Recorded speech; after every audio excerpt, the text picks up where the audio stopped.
should have known it when we found you snoring next to Lupino's corpse. A comedian, huh? The pictures were filled with good old times.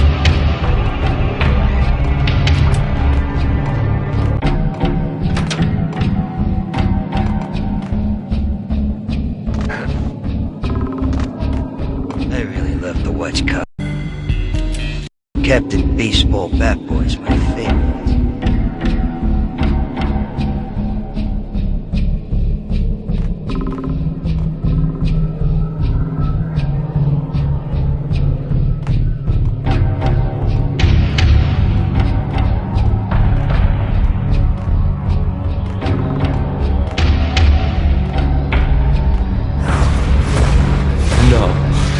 No, please God, no.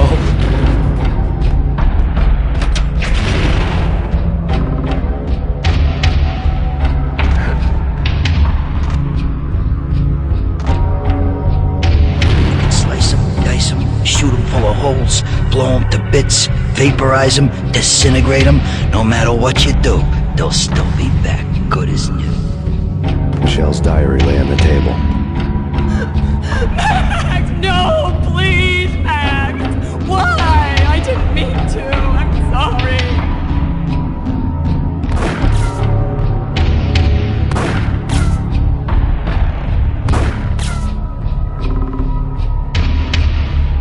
Murderer! You killed her! Nothing like that ever happens in the real world.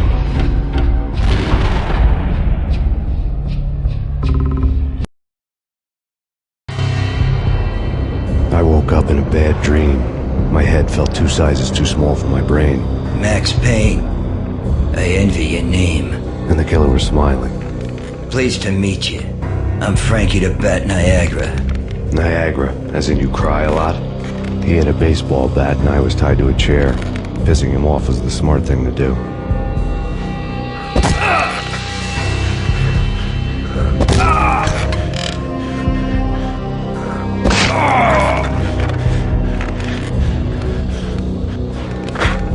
Nothing wrong with a little laugh now and then. Take me, for example. I love to watch cartoons. Cartoon violence is a fascinating thing. Let's take a break. I need to take a leak and maybe grab a cold one at the bar. Don't worry. I'll be back to finish this off. And then, it's checkout time. You play, you pay, you bastard. He swaggered out, and the door clanged shut behind him, locks clicking into place. Everyone makes mistakes. Mine hadn't been to crack jokes about the goon with the bat. He'd have cracked my skull regardless. It hadn't even been to trust a girl with a gun. I had blindly gone after the first bad guy on my hit list when I should have been aiming further up the ladder, at the head of the Punchinello family. I couldn't bring myself to be pissed at Mona. Guess I had a soft spot for a pretty face.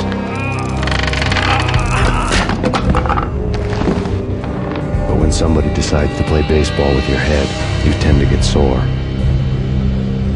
They had dragged me back to the basement of Lupino's hotel. I was beaten, bruised, and blue. I felt like the chair I had broken to get free.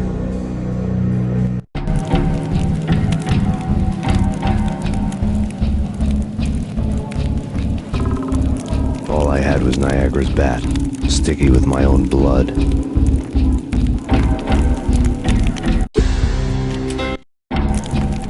Without a gun, I'd be no match for Frankie's men. I'd have to play hide and seek with them. We'll take care of it.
fast going from bad to worse.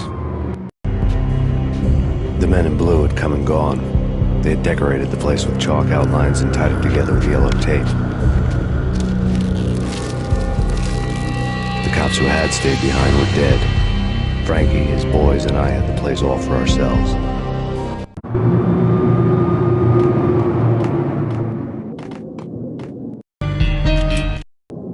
Just forget about it. Just forget about it. Hey, just forget about it. That crazy witch, you should have heard her. She was a real scream when the boys caught her trying to cap the Don. Oh, that's friggin' bad. To the trio?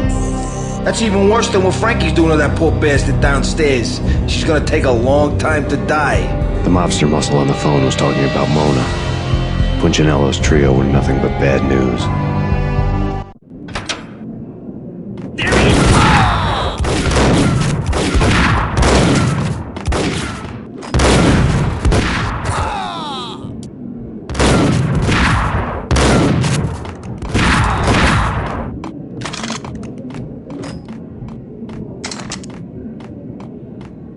More evidence that Punchinello didn't like me much.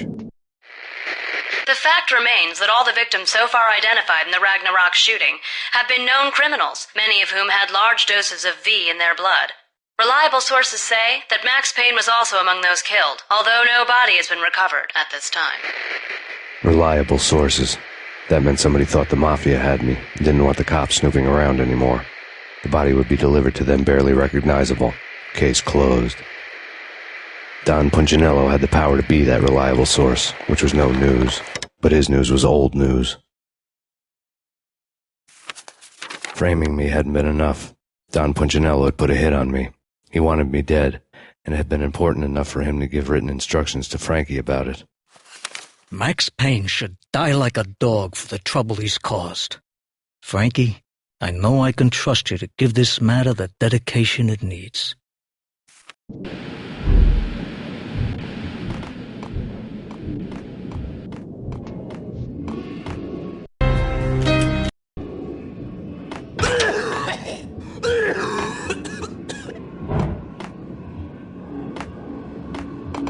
Yo!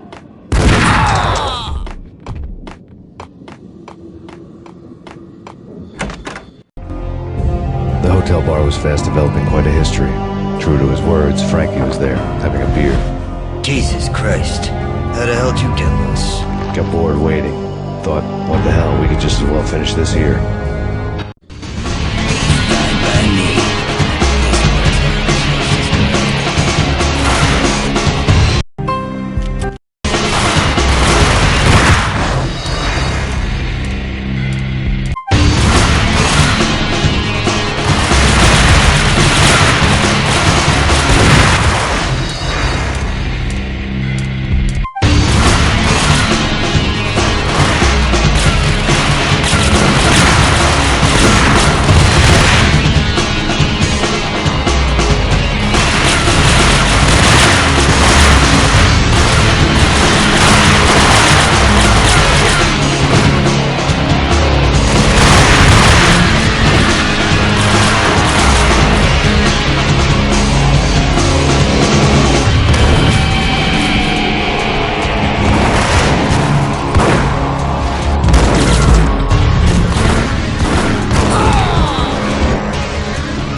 You've been a lovely audience.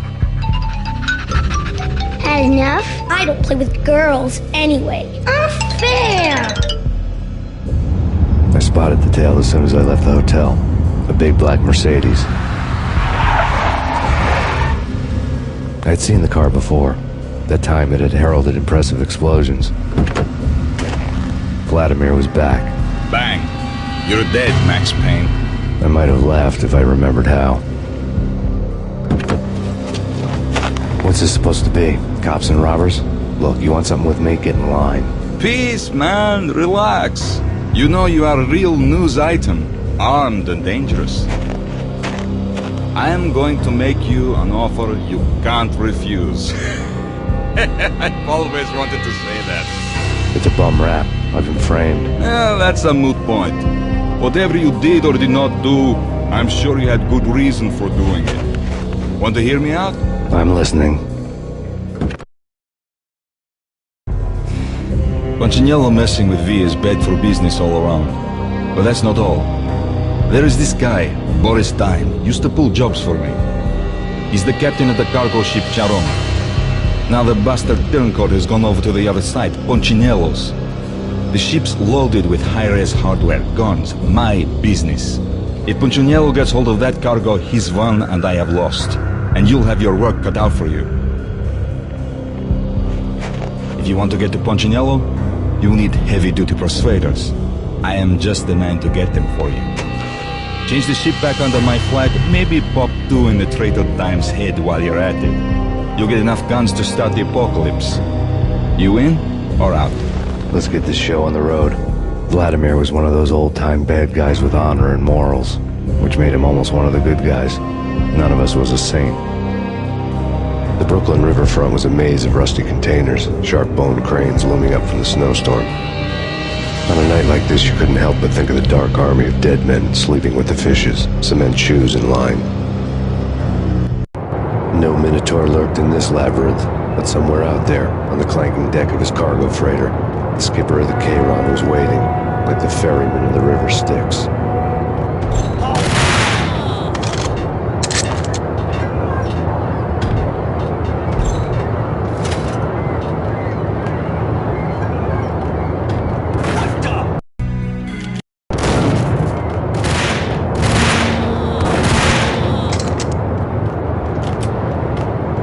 Both of them beat to a pulp.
Chico Muerte had come to town to do more than just sort out family troubles.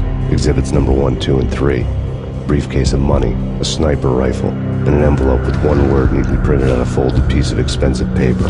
Mayor.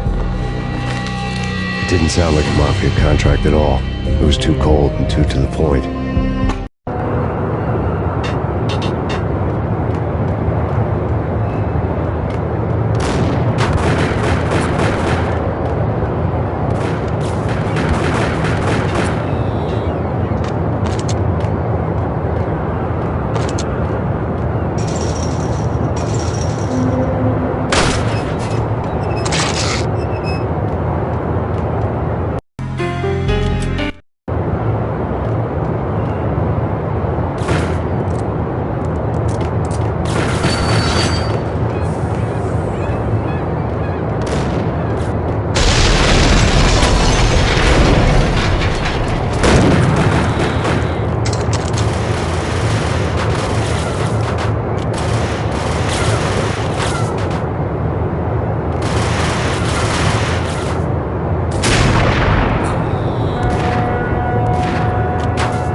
found Boris Dime's ship.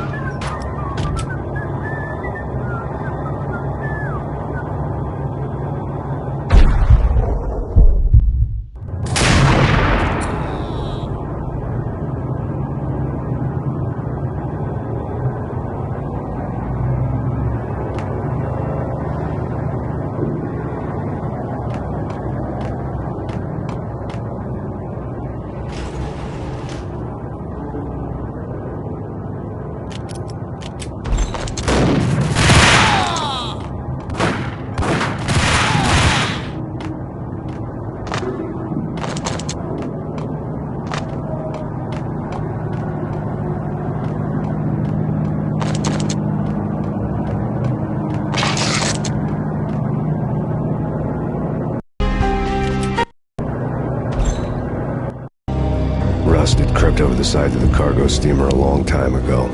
Boris Dime would be on board. I'd have to smoke half of his crew to even get near the gangplank. Guns were probably being kept in the hold, buried amidst the rats and oily water.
Did you get everything you need? Check. I owe you. Anything you need. This is my solo. When I'm through, Punchinello won't be anybody's problem anymore. Clear as vodka. But anytime you get between a rock and a hard place, just whistle. This could be the beginning of a beautiful friendship. You really get a bang out of this big-time gangster act, don't you? Even with all this firepower, I figured I couldn't get to Punchinello at his manor. I could only hope that he wouldn't pass a chance to hear me beg, to see he's won. This is Max Payne. I want to cut a deal. Payne, you're a dead man. That's what everybody keeps telling me.